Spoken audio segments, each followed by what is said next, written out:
엔지 포스테코글루 감독. 네. 이름도 입에 잘 안 붙고 네, 제발 오지 않기를 바랬던 감독이지만 이미 토트넘과 4년 장기 계약을 했고 그걸 바꿀 수는 없습니다. 이제 7월부터 업무를 시작한다고 하니까 손흥민 응원하는 입장에서 참 망하기를 바랄 수는 없잖아요. 사실 감독이 누가 되더라도 토트넘에서의 최우선 미션은 케인을 붙잡을 수밖에 없습니다. 아니면 아예 뭐 비싸게 팔아버리던가요. 그리고 바로 두 번째 미션이 리그 강등권급의 수비력을 보여준 수비수들 물갈이가 되겠죠. 이번 시즌 토트넘의 수비는 로메로 단 한 명을 제외하면 도저히 상위권 경쟁을 하려고 하는 팀의 수비라고 볼 수 없었습니다. 사실 랑글레는 1년 임대 선수였고 팀에 적응하기도 힘들었을 테니까 막 심하게 뭐라고 하고 싶진 않습니다. 1년짜리 단기 임대 선수가 책임을 져봐야 뭐 얼마나 지겠습니까? 문제는 토트넘에서 오래 머물면서 발전이 하나도 없는 수비수들이죠. 다이어, 산체스, 탄강가는 모두 토트넘에서 오랜 시간을 보냈습니다. 다이어는 2014년부터 토트넘 선수였고 바로 성인팀에 합류했습니다. 산체스는 2017년에 아약스에서 이적해서 이번이 어느덧 6번째 시즌이었고요. 심지어 탄강가는 토트넘 유스 출신으로 2011년부터 유소년 팀에 소속되어서 올해가 벌써 12년 차인 선수입니다. 이 3명의 수비수들 전부가 토트넘에서 있었던 기간만 보면 베테랑이라고 봐도 무방한데요. 그러면 실력적으로나 멘탈적으로 선수단의 중심을 잡아주는 무게감 있는 선수여야 되잖아요.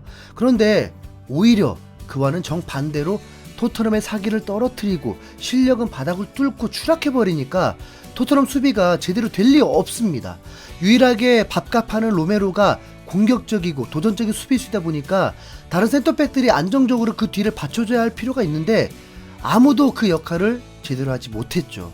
덕분에 나온 이번 시즌 결과는 실점 순위 6위입니다.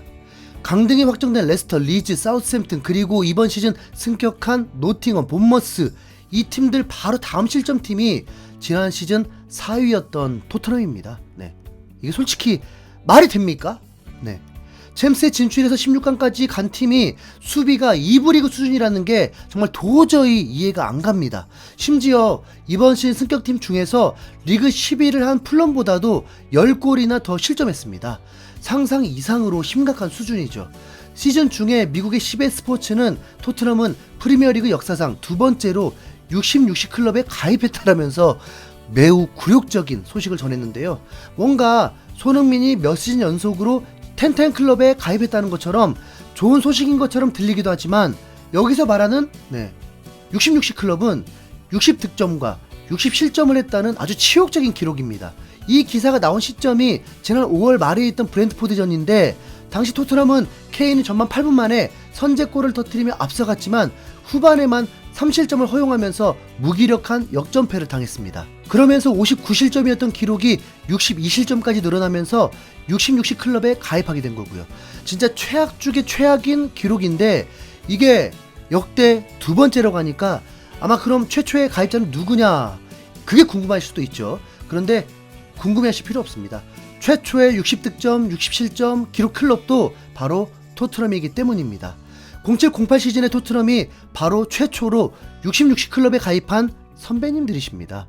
그러니까 이놈의 토트넘은 15년 전에 이런 굴욕을 겪고도 또다시 실수를 반복하는 학습 능력이 없는 팀이라는 건데요. 놀랍게도 이런 참사를 겪으면서도 토트넘은 다이어를 향해서 3년 재계약을 제안하려고 했습니다. 이게 뭐 시즌 초에 4위였을 때 그나마 순위가 좀 높았을 적에 기분 좋아서 나왔던 얘기가 아닙니다. 올해 2월부터 스멀스멀 나오더니 5월까지도 논의가 됐던 내용이에요. 진짜 미쳤다는 말밖에 도무지 떠오르지가 않는 상황이죠. 영국의 이브닝 스탠다드에서는 다이어가 계약의 마지막 시즌에 접어들면서 새로운 3년 계약을 위한 협상이 진행 중이다라면서 믿기 힘든 소식을 전했습니다. 다행이라고 해야 할지 아니면 당연하다고 해야 할지 리그 8위로 시즌을 망친 이후에는 다이어 재계약 얘기가 쏙 들어갔지만 이제는 또 다른 악몽의 수비수가 토트넘과 연결되고 있습니다. 그 주인공은 맨유의 맥과이어입니다. 맥과이어는 맨유의 수많은 영입들 중에 역대 최악으로 손꼽히는 실수로 무려 8,500만 파운드에 달하는 당시 기준 수비수 역대 최고 몸값으로 레스터에서 이적했던 선수입니다. 최근 환율로 따지면 맥과이어는 1,370억이 넘는 선수인데요. 신장 194cm, 체중 100kg으로 피지컬적으로만 보자면 전혀 나무랄 데 없는 스펙입니다. 아무래도 체구가 크다 보니까 스피드는 조금 떨어질 수 있겠지만 몸싸움도 강할 수밖에 없고 공중볼 경합에서도 매우 유리하죠. 실제 레스터에서 활약했을 때는 리버풀의 반다이크를 넘어서 리그 공중볼 경합 승률 1위로 뛰어난 제공권을 보여주기도 했습니다. 그리고 부상도 잘 당하지 않고요. 그러다 보니까 역대 최고액으로 미래를 기대하면서 데려온 수비수였지만 상위 1%로 갈 수 있는 피지컬에 비해서 축구 지능과 기술이 매우 딸리는 반쪽짜리 선수에 불과했습니다. 체격이 건장한 건 알겠지만 그걸 감안해도 지나치게 느릴 뿐더러 반응 속도도 너무 굼떠서 스피드가 빠른 공격수만 만나면 아무 힘도 쓰지 못할 때가 많았죠.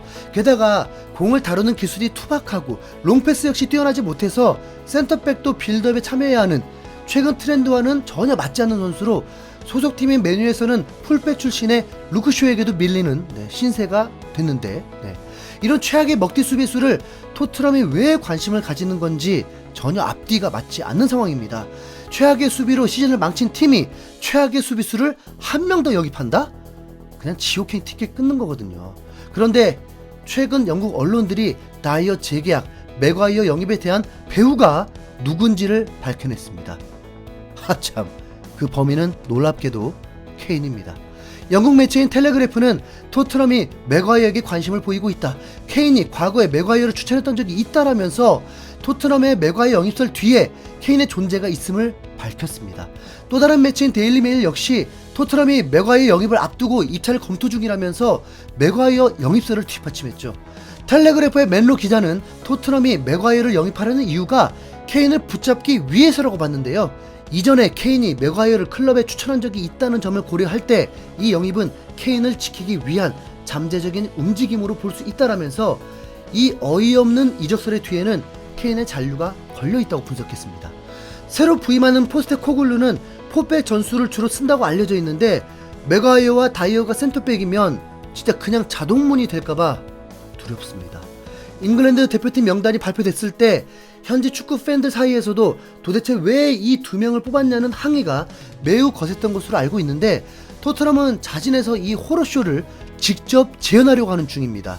맥과이어 예상 이적료가 650억에 달하는 수준이라고 하는데 이럴 거면 차라리 울버햄튼의 킬먼이 훨씬 좋은 영입이 될 겁니다. 영국의 미러는 새 감독 부임 이후 토트넘의 베스트 11을 예측했는데 여기에 킬먼의 이름이 있었습니다.